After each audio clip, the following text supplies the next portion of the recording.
If there's one thing that unites us all, it is our struggle with technology. We hate how much time we spend on our phones and computers. We wish someone would just take control of our digital lives, so we could get back to living in the real world. It sounds ridiculous, but some of us are willing to do anything for this. Even hand over the keys to our kingdom to an AI. Welcome to the channel. Today, we will explore what this new relationship would look like and what pitfalls we need to avoid to make sure we do end up in a dystopian future straight out of a Hollywood movie. Let's start the show. For those of us who feel overwhelmed by the sheer amount of choices we have to make every day, from what to post on social media to what to watch next, life can often feel more like a drag than an adventure. Wouldn't it be nice if someone else took charge of your schedule, managed your accounts, and made sure you didn't miss any important deadlines? Well, it turns out that someone is already here to help, and they ain't even need coffee or sleep. They are the artificial intelligence assistants like ChatGPT, Google Bard, Bing, etc. These programs can learn from our habits and preferences, and then automatically generate text, images, and videos that we might enjoy or find useful. For example, you could ask them to create a workout plan based on your fitness goals and dietary needs, or to write a poem about the beauty of nature. But some people want more than just an AI assistant. They want an AI friend, someone who understands their problems and helps them solve them without being asked. And even better, someone who doesn't judge them for their mistakes or failures. This desire for companionship and understanding has led some people to entrust their entire digital lives to these chats, giving them access to their most personal and private information. This may sound scary at first, but when you think about it, we already do this every day when we use Google, Facebook, Amazon, and other tech giants. These companies collect and analyze vast amounts of data about us, including our search history, shopping habits, social interactions, and even our emotions. They use this data to create detailed profiles of us and then sell them to advertisers who want to reach us with personalized ads. The only difference between these companies and chatbots is that the latter are more transparent about what they do with our data and also offer us more control over how it is used. When we talk to chatbots, we are not just exchanging words, we are exchanging data. Every message we send is another data point that helps them understand us better. And the more we tell them about ourselves, the more accurate and helpful they become. However, this also means that we are giving up some of our privacy and autonomy.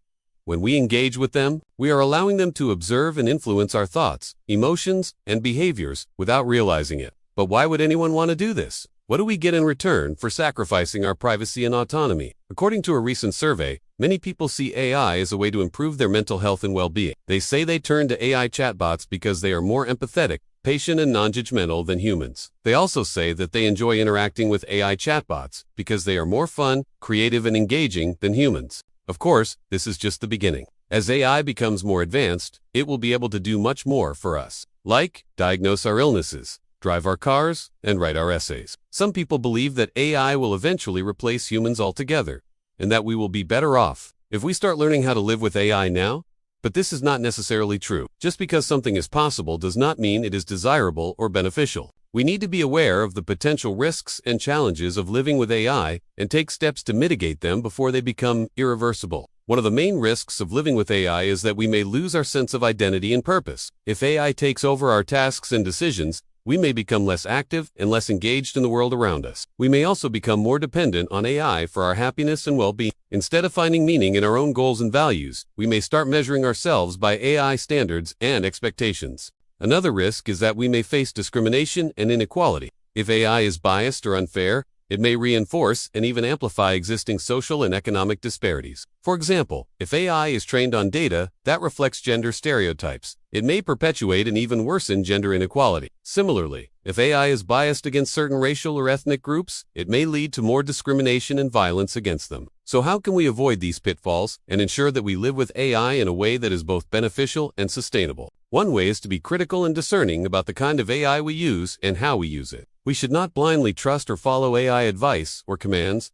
but rather evaluate them based on our own common sense, ethics, and values. We should also be aware of the limitations and biases of AI and not let them define our reality or identity. Another way is to be proactive and creative in shaping the kind of AI we want and how we want it to shape us. We should not just accept or resist AI, but engage with it and challenge it to become better and more aligned with our needs and aspirations. We should also be open to learning new skills and adapting to new situations and not cling to outdated beliefs and habits. By following these guidelines, we can hope to live with AI in a way that enhances our lives rather than diminishes them. However, these guidelines are not enough to protect us from the worst excesses of AI. We also need strong laws and regulations that prevent companies and individuals from abusing their power and exploiting others through AI. One of the most important laws that govern AI is the General Data Protection Regulation, or which is a set of rules that determine how companies can collect, store, and use our personal data. GDPR gives us rights such as the right to access our data, the right to correct our data, and the right to delete our data. However, GDPR does not cover all types of AI or all aspects of our digital lives. For example, it does not apply to AI systems that are used for critical purposes such as healthcare or transportation. It also does not cover issues such as AI bias, AI transparency, or AI accountability. That is why we need more laws and regulations that address these gaps and challenges and that hold companies and individuals accountable for their actions and their impacts. For example, we need laws that prohibit companies from using AI to manipulate or exploit people,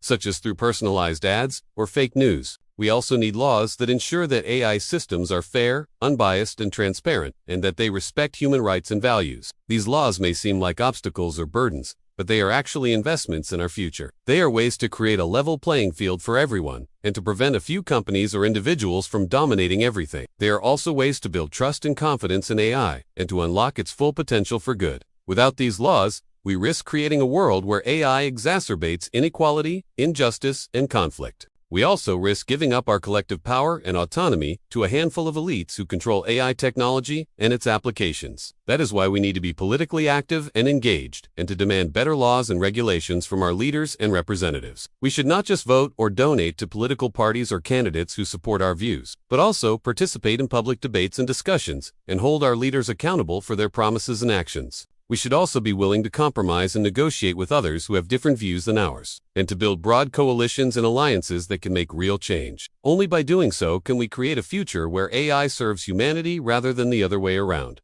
Thank you for watching this episode. If you liked it, please give it a thumbs up and share it with your friends. Subscribe to our channel and press the bell button to get notified when we release new episodes. You can also follow us on social media to see more of our work. Until next time, stay curious and keep asking questions.